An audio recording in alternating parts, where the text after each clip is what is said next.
তুমি হয়তো তাকে ভালোবেসেছিলে তার চোখ দেখে, হয়তো তার ভালোবাসায় পড়েছিলে তার হাসিটা দেখে, হয়তো দেখেছিলে তার চুল, দেখেছিলে তার চেহারা, আর ভেবেছিলে তাকে পেলে তুমি জীবনের সবকিছুই হয়তো পেয়ে যাবে, তাই না? কিন্তু আমি যদি বলি তাকে পেলে ৯৯% সম্ভাবনা আছে তোমার জীবন ধ্বংস হয়ে যাবে, তুমি কি বিশ্বাস করবে? আমি যদি বলি তুমি যার জন্য নিজেকে তিলে তিলে শেষ করে দিচ্ছ, যার জন্য প্রতি রাতে চোখের জল ফেলো, যার একটা মেসেজের জন্য খুব আশায় বুক ফুলিয়ে বসে থাকো, সেই মানুষটা তোমার এগুলোর একটারও যোগ্য নয়, তুমি কি বিশ্বাস করবে? দেখো, ১০০ থেকে ৯৯ বাদ দেওয়ার পর বাকি থাকে ১%, আর সেই ১%ই হলো তোমার সেই সম্ভাবনা যা তোমাকে সুখী করতে পারে। তুমি কি বিশ্বাস করবে, নাকি বলবে আরে না, আমার মানুষটা একদম আলাদা, আমার মানুষটা অন্যদের মতো না?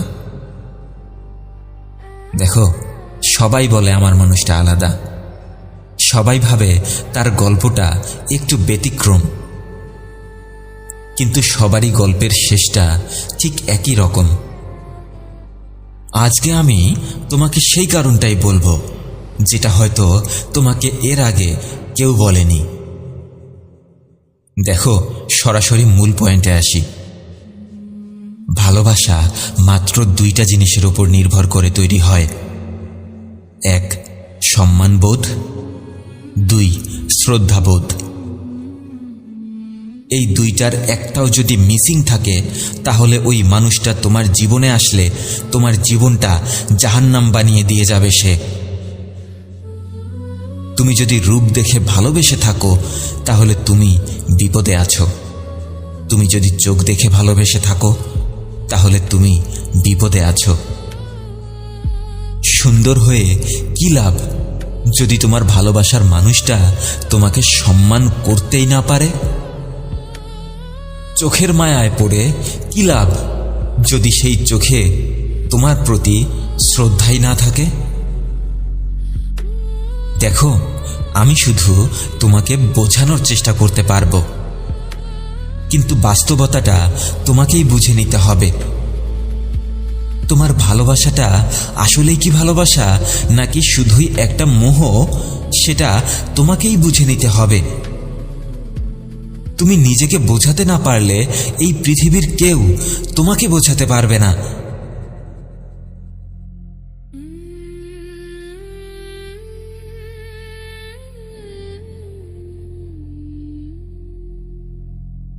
একজন মানুষকে দেখে তোমার ভালো লাগতেই পারে, কারো চোখ, কারো বা হাসিটাই তোমার হৃদয়ে গেঁথে যেতে পারে, কিন্তু সেটা কোনোভাবেই ভালোবাসা নয়। সেটা কোনোভাবেই ভালোবাসা নয়। ভালোবাসা তো ধীরে ধীরে জন্ম নেয়। একে অন্যের প্রতি সম্মানবোধ, শ্রদ্ধাবোধ থেকে ভালোবাসার জন্ম হয়। তুমি হয়তো নাটক সিনেমা দেখে ভালোবাসা শেখার চেষ্টা করো, অথচ সেই নাটক সিনেমা বানানোই হয় তোমাকে মিথ্যে আবেগের দিকে ঠেলে দিয়ে তোমার পকেট থেকে টাকা বের করে নেয়ার জন্য। মোট কথায়, তুমি নাটক সিনেমায় যা দেখো সেটা শুধুই টাকা উপার্জনের জন্য বানানো হয়।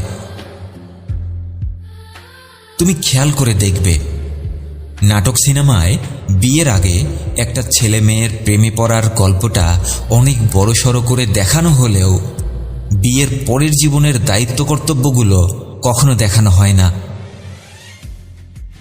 একে অন্যের প্রতি শ্রদ্ধাবোধ, সম্মানবোধের মাধ্যমে কিভাবে একটা শক্তিশালী সম্পর্ক তৈরি হয় সেটাও কখনো দেখানো হয় না। তাই কারো চোখের মায়ায় ডুবে যাওয়ার আগে এটা বোঝার চেষ্টা করো যে সে তোমাকে সম্মান করতে পারবে কিনা, সে তোমাকে শ্রদ্ধা করতে পারবে কিনা। দেখো, রাস্তায় হাঁটার সময় বিভিন্ন দোকানের বাহারি রঙের লোভনীয় মিষ্টি দেখে খেয়ে ফেলার ইচ্ছেটা তো অনেক হবে, কিন্তু সেই মিষ্টিতে মাছি বসে বিষাক্ত করে ফেলেছে কিনা সেটা তোমাকেই বুঝে নিতে হবে।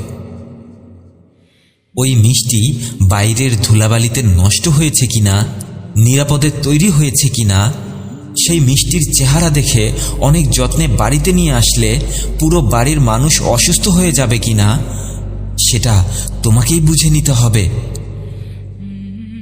তোমাকেই বুঝতে হবে তোমার জন্য কোনটা ভালো কোনটা খারাপ।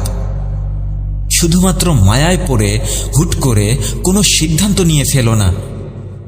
এই পৃথিবীর যে কোনো সম্পর্কের মায়ায় পড়ার আগে এবং মায়ায় পড়ার পরে সবসময় যাচাই করে নাও সেই সম্পর্কটা দিন শেষে তোমার খুশিটাই কেড়ে নেবে না তো।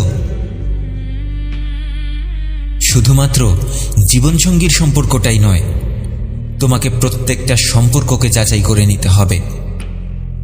কারণ স্বর্ণের মতো দেখতে হলেই সব যে স্বর্ণ নয় এটা বোঝার ক্ষমতা তোমার থাকতে হবে।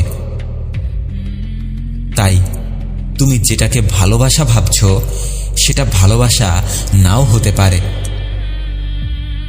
যে মানুষটার জন্য রাত জেগে বুকে হাজারো কষ্টের পাহাড় জমিয়েছ সেই মানুষটা তোমার এই কষ্টগুলোর যোগ্য কিনা সেটাই আগে বোঝার চেষ্টা করে দেখো। হ্যাঁ, সেই মানুষটা তোমার এই কষ্টগুলোর যোগ্য কিনা সেটাই আগে বোঝার চেষ্টা করে দেখো। সবশেষ একটাই কথা বলবো, সব সম্পর্কই সম্পর্ক নয়, সব কাছের মানুষই কাছের মানুষ নয়। সবার আগে তোমার হৃদয়, অন্য কারো নয়।